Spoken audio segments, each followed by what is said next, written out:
بسم اللہ الرحمن الرحیم۔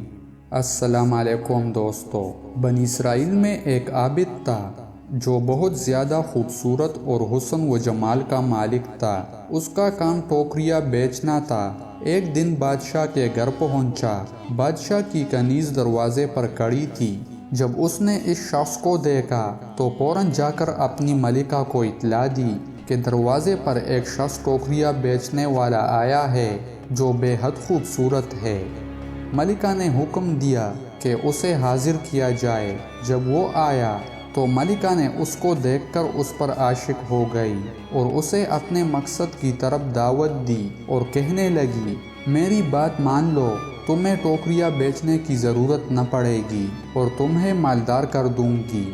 اس شخص نے انکار کر دیا۔ ملکہ نے دروازے بند کر دیے۔ جب عابد نے اس صورتحال کو دیکھا تو اس نے کہا، میں رفع حاجت کے لیے جانا چاہتا ہوں، کیا ممکن ہے؟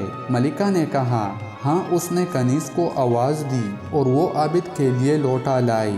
عابد نے اٹھایا اور محل کے اوپر چلا گیا۔ اس نے دیکھا کہ محل بہت بلند اور اونچا ہے اور اس کے پاس کوئی ایسی چیز بھی نہیں ہے جس کے ذریعے سے وہ نیچے اترے۔ اس وقت اپنے نفس سے خطاب کر کے کہنے لگا، اے نفس، 70 سال سے تو خدا کی خوشنودی حاصل کرنے کے لیے کوشش کر رہے ہو اور اب ایسا کام کرنے لگے ہو، تم بڑے خیانتگار ہو۔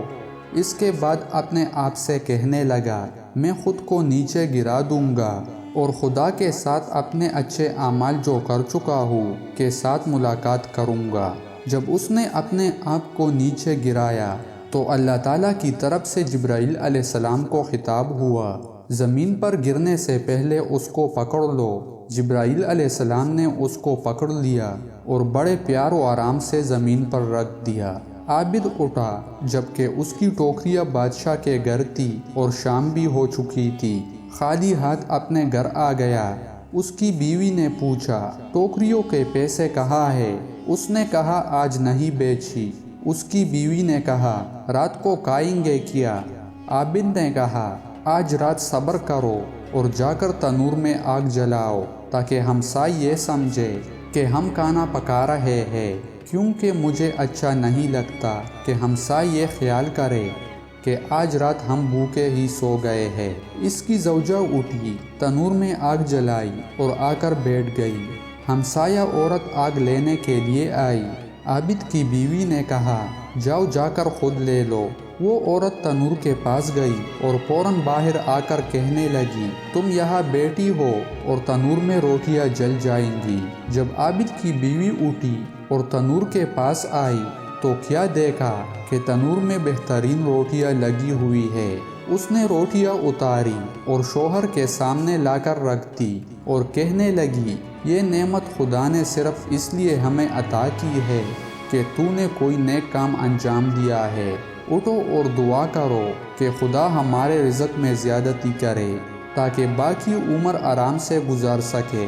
عابد نے کہا، صبر کرو، لیکن اس کی بیوی نے اصرار کیا۔ پس عابد رات کی تاریکی میں اٹھا اور دعا کرنے لگا، اے پروردگار، میری بیوی کہہ رہی ہے کہ دعا کروں، خدا ہماری روزی میں اضافہ کرے اور باقی عمر ہم آرام سے گزار سکے۔ اچانک اس عابد نے کیا دیکھا کہ حجرے کی چھت پھٹ گئی۔ ایک ہاتھ نمودار ہوا۔ اس ہاتھ میں سفید یاقوت کا ایک دانہ تھا جو سورج کے نور کی طرح چمک رہا تھا۔ عابد آیا اور بیوی کو بیدار کیا اور کہنے لگا، اٹھو اور جس چیز کا تو نے سوال کیا تھا وہ لے لو۔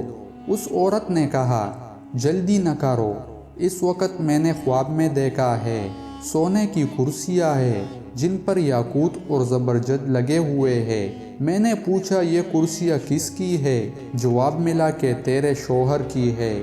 میں نے پوچھا، یہ ایک کرسی میں سوراخ کیوں ہے؟ جواب ملا کہ یہ تیرے سوال کرنے کی وجہ سے اور جو تو نے اپنے شوہر سے دعا کرنے کا کہا تھا۔